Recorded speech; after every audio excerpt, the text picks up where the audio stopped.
한국 기독교 역사 돌이켜보면 이 땅은 130년 전까지만 해도 복음의 불모지였습니다. 그래도 많이 성장해서 오히려 이 시대에 종교를 치자면 많은 사람들이 제일 많이 기대하고 있는 종교죠. 크리스찬들은 조금만 잘못해도 큰 비난을 받게 됩니다. 왜 그런가를 곰곰이 생각해 볼 때 사람들이 기대하는 수치와 수준이 높기 때문이죠. 교회는 이 정도 돼야 돼. 교회는 이래야만 되라고 이미 깔려있는 정서가 있습니다. 그만큼 교회에 세상을 의지하고 교회가 더 위에 등불과 같은 존재로 서기를 바라고 있는 것은 아닐까요? 우리의 이 연약함들을 바라볼 때에 또 주변에 한국교회의 지탄의 목소리가 사실 끊이지 않고 있습니다. 그래도 다시 보면은 130년 만에 엄청난 부흥을 맞이한 게 아닐까 봅니다. 몇천 년의 기독교 역사와 비교해 볼 때 130년은 사실 걸음마 수준에 불과합니다. 각 걸음마를 시작한 아이에게 왜 국가대표 선수처럼 못 뛰느냐 비난하는 격이죠. 돌잔치하고 있는 아기가 몇 걸음 아장아장 걷고 있는데 왜 걷는 게 그 모양이냐 나무라는 격입니다. 그러나 이 아기는 앞으로 수많은 실패와 시행착오를 통해 멋지게 성장할 것입니다. 지금 비난하고 있는 그들보다 오히려 더 강해질 수 있고 오히려 더 빠르게 뛰게 될지도 모릅니다. 한국 교회는 격려가 필요합니다. 무너진 교회라는 책이 있습니다. 매우 감명 깊게 제가 읽었는데 책의 주제, 물론 무너진 교회, 무너지자, 망해라라는 게 아니죠. 무너지지 말자는 얘기죠. 잘해보자는 얘기죠. 잘 고쳐서 앞으로는 무너지지 말자는 이야기입니다. 그러나 책 제목이 조금 마음에 들지 않습니다. 책 제목 무너진 교회 이렇게 말고 무너진 가짜 교회라고 하면 더 좋겠구나라는 생각을 갖게 됩니다. 왜냐하면 어떤 교회가 만약에 진짜라면 결코 무너질 수 없기 때문입니다. 왜냐하면 예수 그리스도께서 이미 승리를 이루셨기 때문입니다. 십자가 피값으로 세우셨고 성령의 능력으로 인도하고 계시고 이미 최후 승리를 이루셨기 때문입니다. 알파와 오메가 되신 우리 주님 첫 시작부터 오메가 저 끝까지 종말을 다 이루시고 미래에서 현재로 거꾸로 오고 계시기 때문이죠. 일부 아니 극소수의 진정한 권세를 잃어버린 교회들 또 목회자들 있지만 여전히 한국교회의 대다수는 순수하고 말씀 중심으로 서보려는 목회자들 또 옥토와 같은 심성을 지닌 수많은 성도들이 있습니다. 따라서 한국교회 진짜 교회들은 결코 무너질 수가 없습니다. 우리 부성교회도 그런 교회들 중 하나인 줄로 믿습니다. 오늘 본문에서 예수님께서는 하나님 당신에 대한 이야기를 하는 것이 아니라 성도들, 하나님 나라 백성들의 이야기를 하고 있습니다.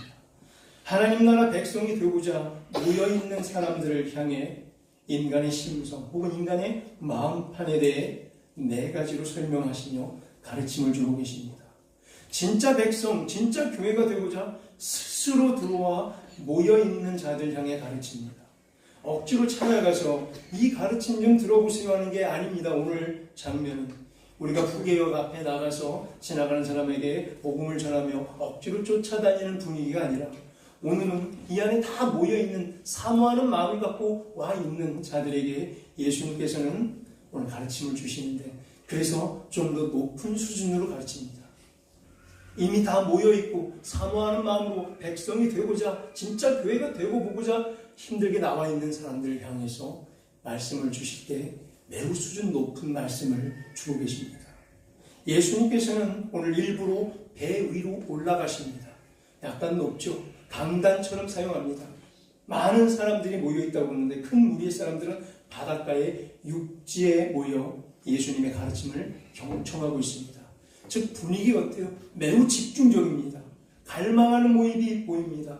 초집중하며 그 가르침에 대해서 사모하는 모양새가 오늘 4장 1절의 미장센으로 주고 있습니다.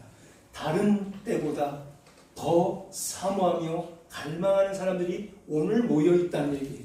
그래서 예수님께서는 이 때를 이용하여 더 수준 높고 깊은 가르침을 주고자 마음 먹으셨습니다. 그래서 오늘 4장에서 2절부터 쭉 해서 여러 가지 비유를 가지고 가르침을 주십니다. 비유, 천국 비유, 천국 백성은 어떻게 살아야 된다고 하는 수준 높은 가르침을 연달아 비유로, 4가지 땅에 떨어진 비유, 또 뒤에 있는 자라나는 씨, 겨자씨, 등불의 비유 등등 비유로 말씀하고 계십니다. 비유, 국어 시험에서도 학생들이 제일 많이 틀리는 부분이 비유에 대해서 물어볼 때 많이 틀립니다. 왜? 문제가 여러 번 꼬아져 있거든요. 그 깊은 뜻을 파악해내지 못하면 문제에서 틀리게 돼요. 그래서 비유에 대한 문제가 제일 어렵죠. 예수님도 오늘 비유로 설명하십니다. 가장 수준 높게 말이죠. 비유. 우리가 읽는 신약 성경 영어 헬라어로 비유를 파라볼레라고 합니다. 파라볼레. 파라볼레 저와 두 번만 따라하겠습니다. 파라볼레. 파라볼레. 뭘 파라볼레? 예, 이해되죠? 파라볼레. 파라볼레가 비유란 뜻인데, 파라는 이렇게 뱅글뱅글 도는다고 그랬어요. 뱅글뱅글 도는 게 파라예요. 볼야가 있어요. 볼야는 뭐냐면 뜻이라는 뜻이에요. 뜻, 생각, 중심, 아이디어, 생각, 뜻 중심에서 뱅글뱅글 돌면서 입체적으로 알아보고자 사모하는 게 파라볼레, 비유라는 거예요. 즉 듣는 그대로 한쪽 면만 보고 이건 이거구나 하고 문제를 풀면 틀리게 된다는 얘기예요. 동쪽에서도 보고 서쪽, 남쪽, 북쪽에서도 보고 아니요. 뱅글뱅글 돌면서 여러 각도에서 또 들어보고 이해하고 또 이해하고 물어보고 듣고 그랬을 때 그 비유가 그 뜻이 중심 생각이 본격적으로 이해된다는 얘기죠. 한 번 듣고 끝내지 말자는 얘기예요. 머물러라. 뿌려진 말씀 주변을 계속 뱅뱅 돌면서 물어보라는 거예요. 한 번 들어서는 잘 이해할 수 없으니 이해하기 어려울 수도 있다. 숨어있는 깊은 의도를 파악하지 못할 수도 있다. 숨어있는 깊은 뜻, 원래의 뜻, 진짜 중심 의도를 알기 위해서 노력을 해보고 또 고민하고 묵상하고 다가오라는 외침이죠. 오늘 마음 잡고 온 사람들입니다. 노력해보려고 작정하고 이 바닷가까지 모여든 사람들이기 때문에 예수님께서 오늘 비유라는 수준 높은 말씀으로 강의를 가르치십니다. 먼저 예수님께서는 첫 번째 비유가 4가지 토양의 비유로 인간의 대표적 심상 4가지를 설명합니다. 인간의 심상을 토양, 땅으로 비교하자면 어디 4가지 뿐이겠습니까? 수천 가지 혹은 수만 가지 토양의 사람들이 있을 것입니다. 별의별 사람들이 다 있을 것입니다. 그러나 예수님께서 오늘 말씀을 받아들이는 데 있어서 염두해야 될 마음가짐을 크게 4가지 범주, 4가지 카테고리로 설명하고 있습니다. 자, 4가지 토양 어떤 것들이 있는지 한번 보겠습니다. 어떤 것들이 있었습니까? 본문을 우리가 읽었죠. 쓱 훑어만 봐도 금방 눈에 탁 들어옵니다. 길가, 돌밭, 가시떨기, 좋은 땅 이렇게 4개가 쓱 들어옵니다. 아마 쓱 보시고 10초 만에 결론을 내리셨을지도 모릅니다. 나는 어떤 토양에 마음 바칠까 5초간 고민했을 것 같아요. 그 다음에 나머지 5초간 정하셨을 줄로 믿습니다. 나는 맨 마지막에 나온 좋은 토양, 옥토와 같이 되어야겠구나 라고 결심하셨을 것입니다. 예수님의 비유의 가르침 별로 어려운 것 같지 않은데요. 그렇죠.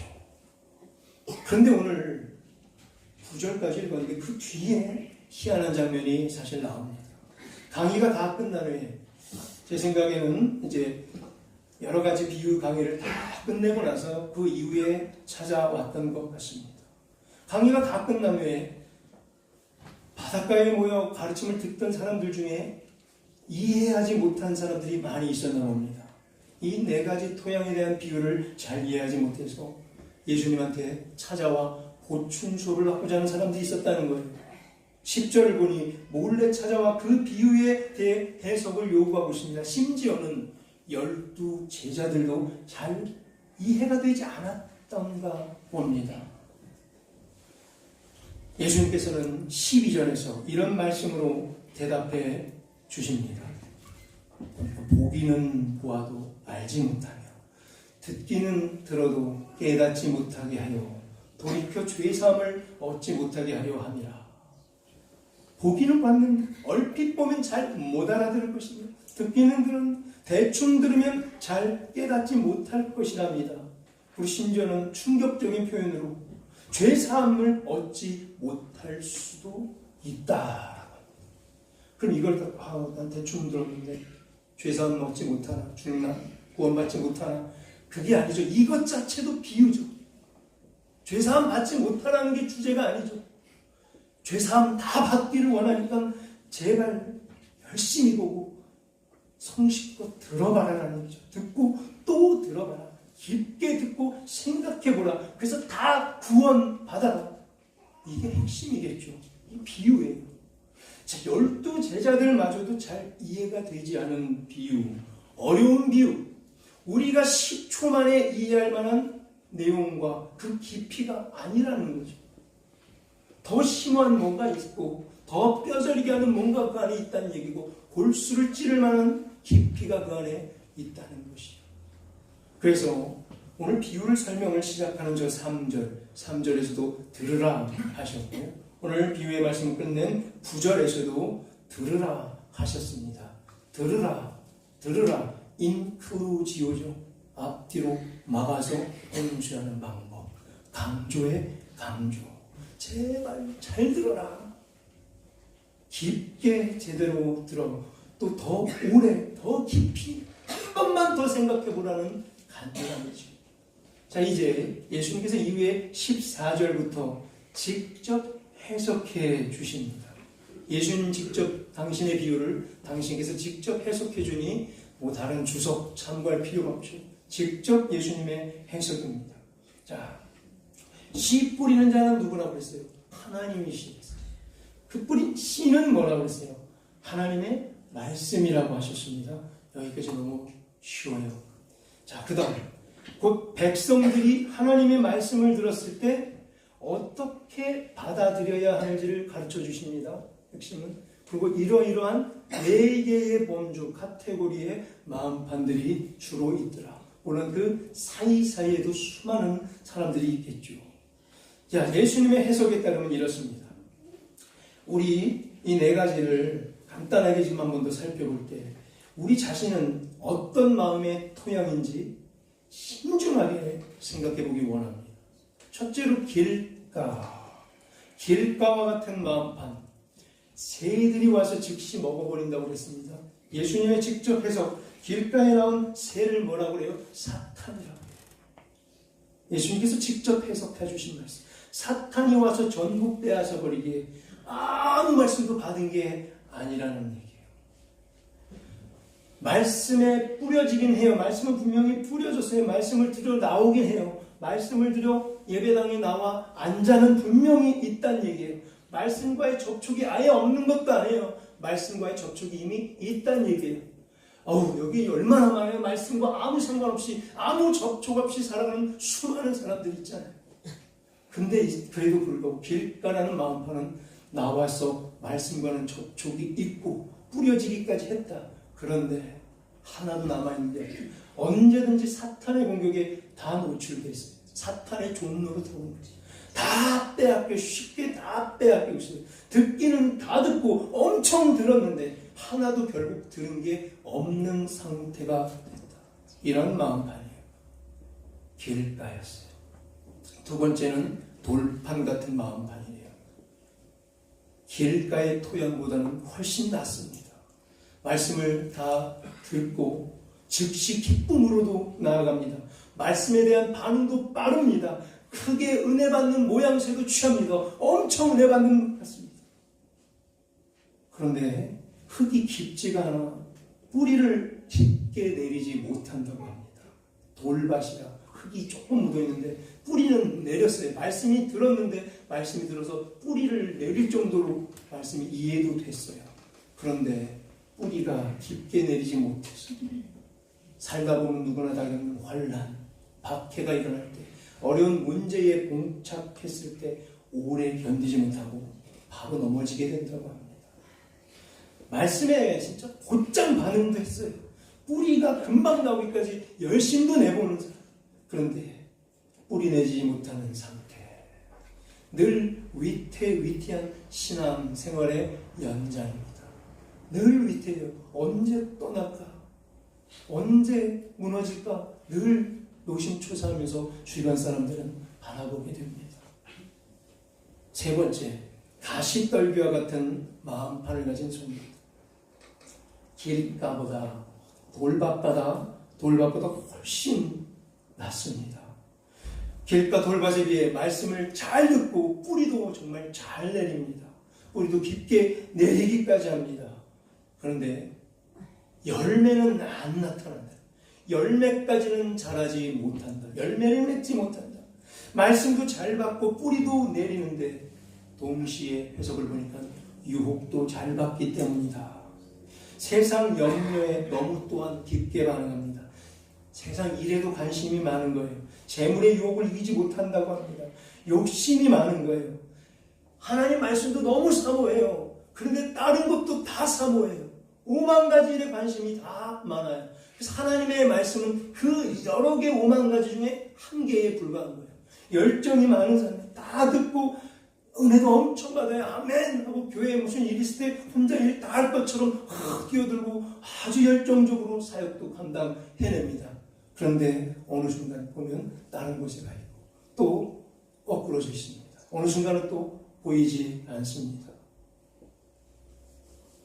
너무 많은 곳에 묶여 있어요. 너무 많은 것에 얽매여 있는 신앙의 상태입니다. 그래도 누군가가 가시만 잘 걷어주고 또 이 유혹의 싹만 잘라주면 바른 길로 또 인도해주면 가능성이 있는 또 토양이라 할 수 있겠죠. 마지막 좋은 땅이라는 토양, 옥토라고 하죠. 이 연번역에. 옥토와도 같아 뿌리는 대로 잘 자라 열매를 맞습니다. 좌로나 우로나 치우치지 않습니다.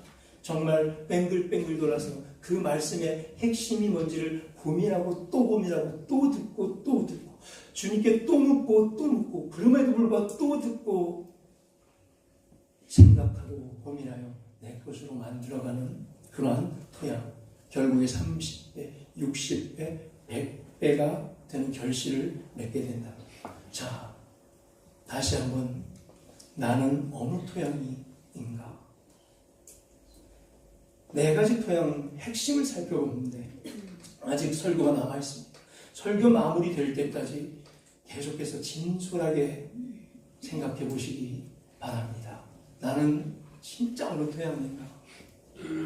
내 신앙생활의 모양새는 어느 토양과 비슷한가? 예수님께서 오늘 이 토양의 비유를 해주신 목적, 비유로 이렇게 가르치시는 목적, 잘 듣고 신중히 파악해서 꼭 고쳐보라는 데 있습니다. 다 옥토와 같은 신앙의 마음판으로 신앙생활하기를 바라는 마음에 예수님께서 이 가르침을 주셨습니다. 길가에서 포기하지 말라. 돌밭이라고 에이 난 돌밭이네 무너지지 말자니. 가시떨기보다 가시 치고 걷어내서 끝까지 옥토를 향해 가라는 게 이 본문의 핵심이죠. 우리 모두 다 토양이 틀려요. 다 틀려요. 우리가 다 여기 옥토 아닐지도 몰라요. 아니 어떻게 보면 이 네 가지를 하나 둘 때 4분의 1, 4분의 1, 4분의 1, 4분의 1 골고루 있게 될지도 모릅니다. 우리 안에 모여있지만 누군가는 분명히 이만큼 우리는 옥토일지 모릅니다. 그러나 어느 우리는 또 길가일 수가 있습니다. 돌밭일 수 있습니다. 여전히 가시떨기에 우리는 신앙생활하고 있는 중일지도 모릅니다. 신중하게 고민해야 돼요. 그때 이 떨어진 말씀, 하나님의 뜻, 오늘 설교의 핵심, 어느 본문의 성경 저자가 주고자 하는 그 뜻, 하나님의 뜻이 떨어졌을 때 뱅글뱅글 돌면서 묻고 또 묻고 또 듣고 또 듣고 심각하게 진중하게 고민해 봐야 된다는 얘기죠. 예수님께서 간절히 바라는 것 뭡니까? 모두 다 옥토와 같이 되어라요. 옥토처럼 고쳐내라. 제발 다 옥토가 되라라고 이 말씀을 준 거예요. 아니 나는 길가니까 그냥 뭐 이렇게 하다 말지 뭐. 아니 난 돌판 난 돌밭이야. 난 원래 스타일이 이래. 이렇게 체념하며 옛사람에 머물러 있으라는 얘기 아니에요. 누구나 이전엔 돌밭이었을지 몰라요. 누가 돌을 치워줬고 풀을 뿌려줘서 뿌리가 내리게 되는 거죠. 누구는 이전에 가시떨기 안에 신앙생활 했을지 몰라요. 근데 누가 가시를 잘라주고 욕을 끊어줬을 때에 옥토가 되어 30배, 60배, 100배 결실을 맺을 수가 있는 거죠. 결국 이 말씀 붙잡고 우리는 어디로 향해 가야 되냐면 옥토가 되는 방법은 무엇일까 고민해야 돼요. 우리 다 옥토가 되기를 간절히 소망합니다. 방법은 뭐죠? 옥토가 되는 방법은 뭐예요? 일단 말씀이 떨어질 때 이 말씀을 듣고 묵상을 깊이 하고 그럼에도 불구하고 또 넘어질 겁니다. 또 실패하게 될지도 모릅니다. 묵상하고 넘어지고 그 대신 고쳐가야 합니다. 이때 난 원래 스타일이 이래라고 체념만 하면 안 됩니다. 옛사람에 머물러 있으려 하면 안 됩니다. 포기하지 말아야 됩니다. 체념하지 말아야 됩니다. 더 그럴 때일수록 하나님 말씀에 귀 기울여야 하는 줄로 믿습니다. 9절에서 귀 있는 자는 들으라 말씀하셨어요. 귀담아 들으라는 얘기죠. 난 귀 없으니까 안 들을 내가 아니죠. 제발 귀담아 한 번만 더 들어보세요라는 얘기. 듣는 훈련을 강조하고 있습니다. 듣는 훈련, 말씀 주변에 맴도는 훈련, 즉각적으로 반응하지 말고 한 템포 늦추는 훈련. 그게 파라볼레예요. 바로 들어서 문제를 풀면 틀린다니까요. 비유라. 한 번 더 고민하고 더 돌아야 되고 이 사방팔방에서 다시 한 번 묵상해야 그 문제를 맞출 수 있다는 얘기죠. 파라볼레. 뱅글뱅글 돌면서 그 뜻과 의지를 간파. 한 번 듣고 끝내지 말고 머물러 있어라. 기다려라. 좀 더 고민해라. 그리고 또 묻고 또 묻고 또 듣고 또 들어라. 내 생각을 자꾸 얘기하는 것이 아니라 하나님의 생각을 자꾸 묻고 하나님의 말씀을 한 번 더 들어보라는 얘기죠. 아멘. 계속 들으면서 어떻게 돼요? 자기 중심적 사고에서 탈출하라는 거예요. 이거 되게 어렵죠. 우리 늘 자기 중심을 전제로 대화를 해요. 다. 누구나 다 그래요. 얼만큼 자기 중심에서 빠져 있는가. 자기 중심적 사고에서 탈출하는 것 결코 쉬운 일이 아니죠. 한 학부모가 자기 아들의 성적이 계속 떨어져요. 계속 떨어지니까 이제 선생님을 찾아갑니다. 선생님과 면담합니다. 선생님, 왜 우리 아들 성적이 계속 떨어지죠? 이게 도대체 어떻게 된 겁니까? 선생님께서 말씀하십니다. 저기 어머니, 사실 아드님이 주의가 산만합니다. 여러분 알아들었죠? 어머니가 대답합니다. 내가 그럴 줄 알았다니까. 우리 아들 주변에는 왜 이렇게 산만한 인간들만 있는지 참 속상합니다. 이것도 비유예요. 누가 문제였던 거예요? 아들이 문제죠. 아들이 주의가 산만한 게 문제죠. 근데 엄마는 어떻게 들어요? 우리 아들은 멀쩡한데 아들 주위에 있는 다른 학생들이 산만하기 때문에 우리 아들이 공부를 못하고 있구나. 이렇게 받아들여요. 학부모, 매우 자기 중심적인 사람입니다. 지금 자기가 이해하고 싶은 대로만 듣습니다. 자기 중심적인 사람은 문제에 부닥쳤을 때 그래서 대안을 찾을 수가 없습니다. 문제를 해결할 수 없게 됩니다. 자기 발전을 그래서 이루는 게 더딥니다. 묻고 또 듣는 훈련을 받지 못했기 때문입니다. 이제 말씀 맺겠습니다. 비유의 가르침에서 배웠듯이 그리고 네 가지 토양의 비유를 통해 내 신앙의 위치를 점검해 보아야 됩니다. 하나님의 뜻과 의지와 계획 끊임없이 확인하는 것이 좋습니다. 어떻게 뺑뺑 돌면서 예수님께서 오늘 이것을 강조하고 있는 것입니다. 하나님의 말씀과 뜻이 얼만큼 내게 임했나. 뿌려지는 건 똑같은데, 뿌려지는데 얼만큼 내게 들어와 열매를 맺는가, 뿌리를 내리는가, 그건 다 틀리게 마련이잖아요. 그러기 위해 하나님의 뜻과 계획과 그 중심의 주변을 어떻게 해요? 뱅글 돌면서 계속 놀아야 됩니다. 이게 옥토가 되는 방법입니다. 하나님의 뜻과 계획을 묻고 또 물어야 옥토가 되고, 하나님의 음성을 듣고 또 듣는 훈련, 리스닝의 훈련을 계속해야 옥토와 같은 마음밭을 가질 수 있다는 것입니다. 하나님의 말씀이 깊게 받아들여져서 뿌리가 깊게 내려져 우리 모두 다 30배, 60배, 100배 실제로 그러한 결실을 맺게 되는 옥토와 같은 신앙밭 일궈가는 귀한 성도의 인생 길리기를 간절히 축원합니다.